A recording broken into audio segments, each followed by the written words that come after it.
שיר למעלות, אשא עיניי אל ההרים, מאין יבוא עזרי. עזרי מעם השם, עושה שמיים וארץ, אל ייתן למות רגליך, אל ינום שומרך.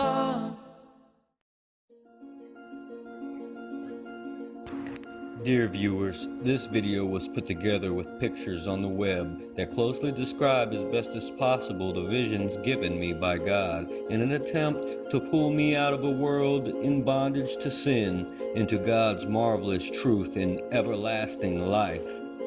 To understand God's purpose for our lives, one must ponder on His Word, also taking all visions, dreams, and lessons learned in life into consideration. This was one of many visions, but this one I knew was God's final call for me to come home. It became very clear to me that there are huge differences between visions and dreams. The difference to me is, in a dream, you can wake yourself up.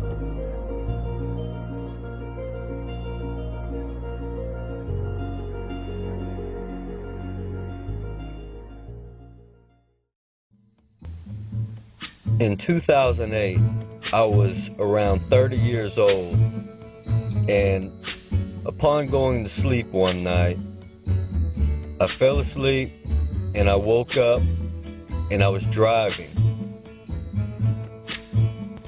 The sun was shining, the birds were chirping, and I was talking on the phone with my uncle, and we were laughing, and it was just like every other normal day. I was cussing, listening to the radio, driving through Las Vegas. A lukewarm Christian. At one point of the conversation, I remember looking around and seeing flashing lights or something was going on around me. And I started to tell my uncle, something strange is going on over here. And my uncle got quiet. And then he started to tell me that he was sensing something wrong was going on too. And just as we were talking about it, my uncle says to me, "You know what? I think it's the end of the world." And I said, "You know what, Unc? I think it is too."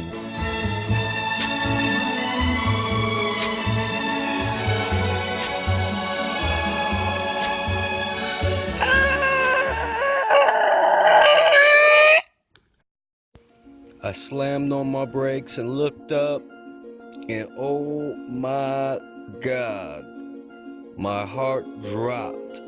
I was looking ahead of me, and what was before my eyes? 4 giant knights on 4 giant horses with armor on, smoking, on fire looking. And I couldn't believe what was before my eyes. Are these the 4 horsemen of the apocalypse? The 4 horsemen who I've heard of when I was a kid. I remember I asked myself, was I dreaming? And closed my eyes and opened them, but they were still there.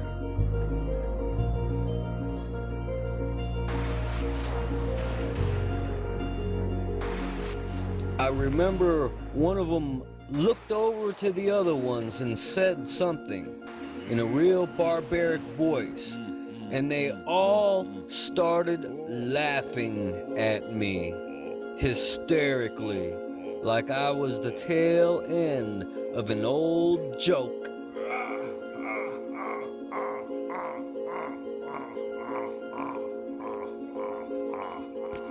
I didn't know what to think, but I knew that I wasn't dreaming. I knew the four horsemen were in front of me, laughing at me. I knew I was about to die.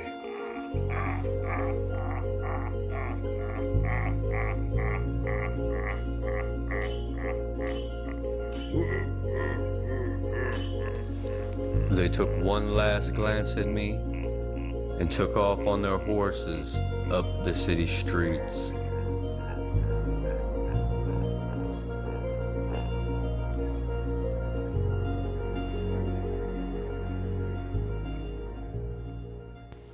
I sat there paralyzed and watched them run off into the distance.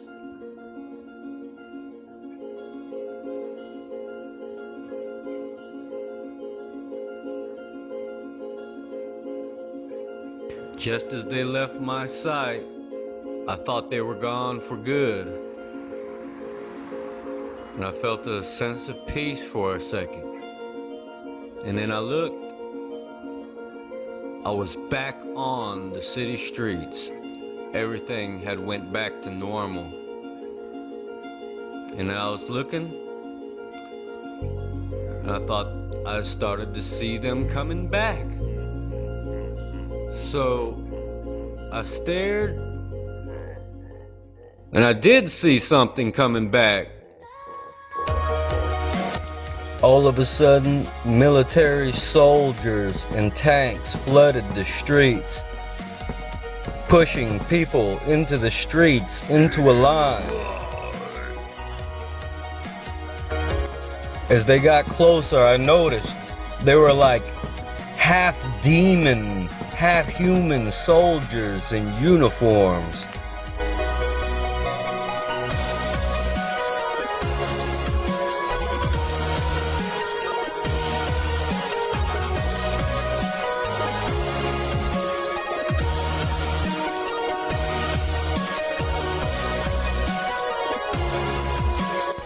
The Four Horsemen never left my mind.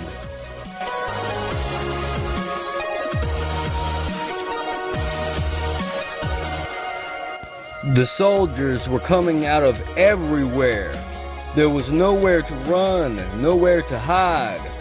Everybody there saw that these soldiers were evil.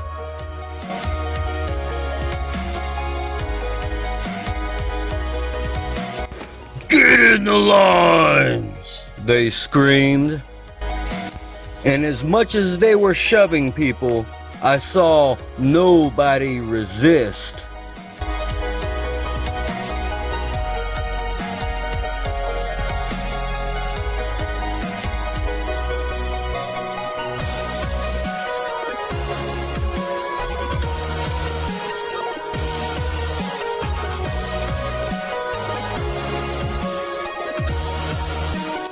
So they forced us to walk. And we walked. And we walked. I could hear the sound of the gravel underneath my feet.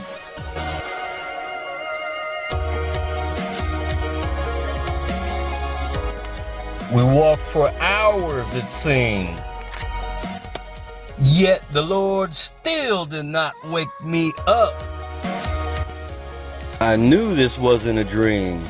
I knew that I was forced into a line and that the country was at war or something. And all I could think was, it was such a beautiful day. How could it come to this?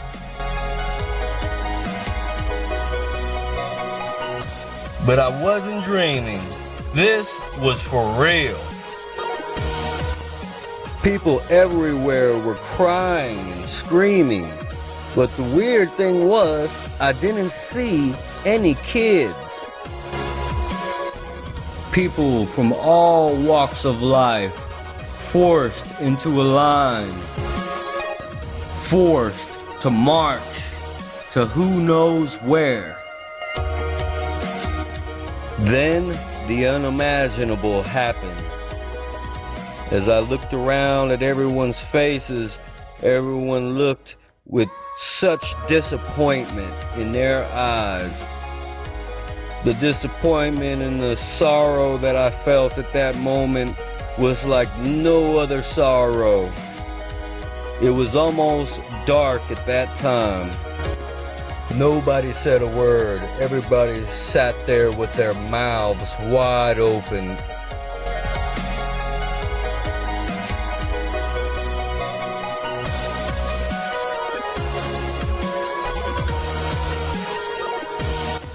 The whirlwind of God came down from the sky and started sucking up lights, souls and souls of lights. The rapture was taking place.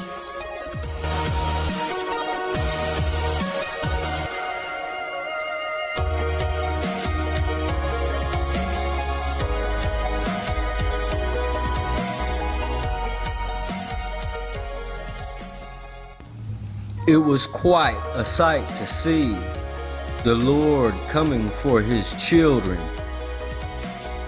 I didn't know what to think, because I did not get sucked up yet. And as the whirlwind went on, the whirlwind also started to fade away. And I was realizing, what about me? What about me? I was thinking to myself. Was I condemned for eternity?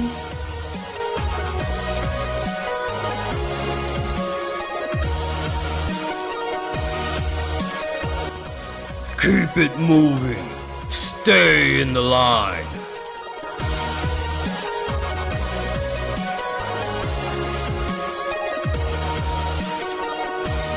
So we walked and we walked. And the Lord still did not wake me up. I knew this was real. So we finally came to a checkpoint.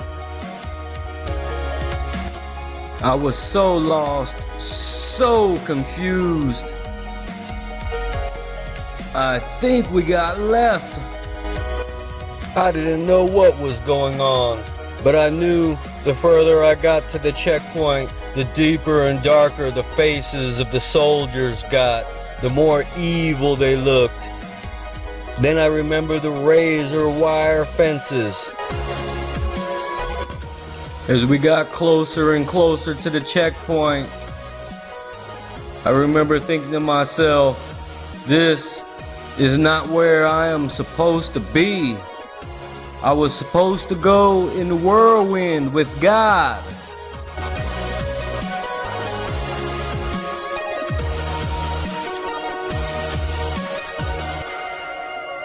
There were thousands of people in front of me, and as we got closer and closer to the checkpoint, I started noticing I was hearing people screaming at the top of their lungs.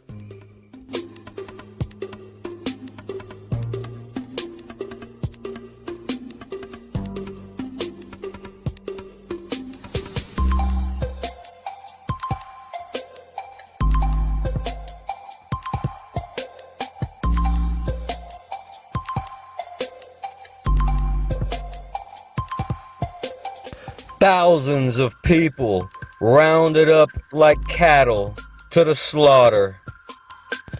There were so many people in front of me, I couldn't see what was going on ahead of me, but I heard the screams of men and women. They were watching us all close with their machine guns. Their sights were on us. Then I saw them pushing people over a line. So I scooted around the people in front of me to try to see what was ahead. And I saw them pushing people over a line. And as soon as they crossed the line, they were marked.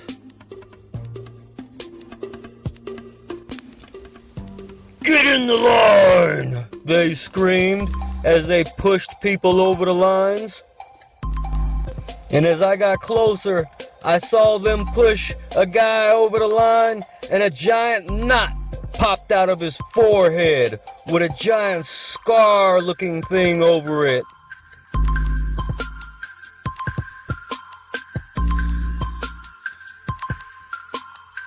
One person at a time, one person after another, they pushed over this checkpoint, and knots would come out of their heads, and then some people I noticed a knot would come out of their arm. So it was either the arm or the forehead.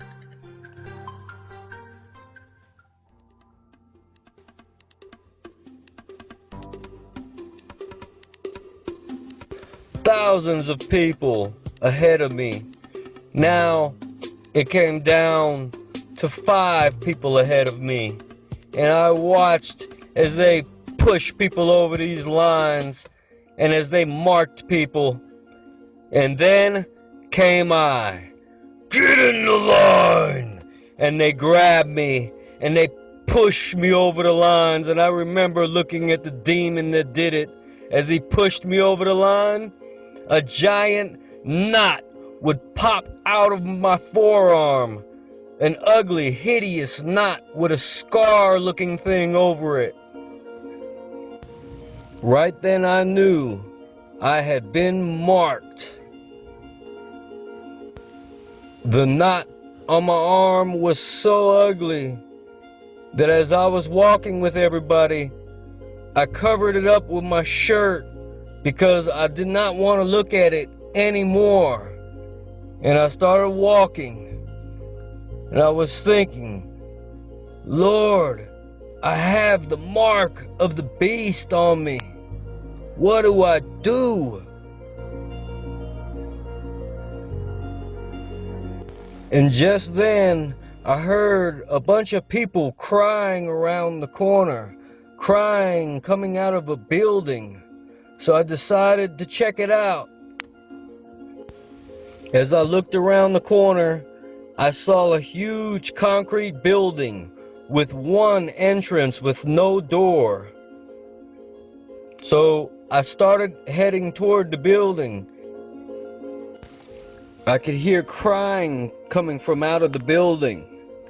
And as I walked toward it, I walked in the door and saw several rooms inside.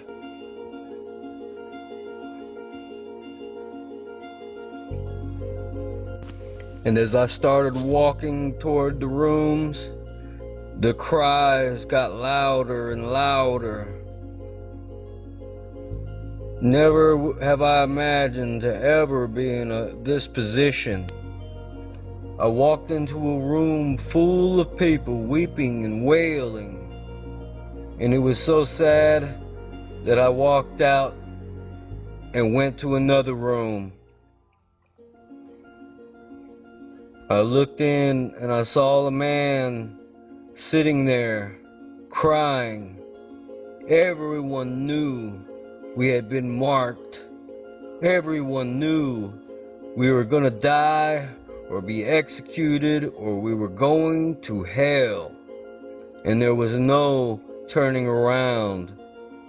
There was no God to bail us out this time. We were left behind. A moment later, I backed against the wall, and a girl I knew from before ran up to me, and I told her I've sinned too much. I pushed her away, and she walked away sobbing. I remember sliding my back down the wall and crouching down and putting my head between my knees and crying, Lord, please get me out of here. Lord, please help me.